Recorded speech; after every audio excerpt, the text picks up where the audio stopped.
वज़ीर आला सिंध मुराद अली शाह ने आइंदा माली साल के लिए 3000 अरब रुपए से ज्यादा बजट पेश कर दिया। तनख्वाहों में 22 से 30% का बड़ा इजाफा। कम अज कम उजरत में 37,000 रुपए तक इजाफे की तजवीज़। 959 अरब रुपए के नुमाया तरक्याती अखराजात की तजवीज़ और अखराजात का 31% है। तवानाई के लिए 77 अरब रुपए समेत जारी अखराजात के लिए 62 अरब रुपए मुख्तस।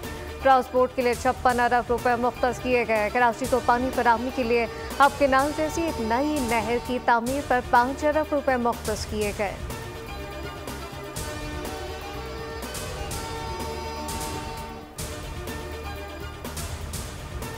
हुकूमत आज़ादी इज़हार राय पर यकीन रखती है। फेक न्यूज़ के खात्मे के लिए सबको किरदार अदा करना होगा। वफाकी ज़ीर तलात तातार की प्रेस कॉन्फ्रेंस कहा कि सहाफ़ियों के हुकूक का तहफ़्फ़ुज़ यकीनी बनाया जाए। सहाफ़ियों को हेल्थ इंश्योरेंस दे रहे हैं। पहले मरहले में 5000 अफराद शामिल किए जाएंगे।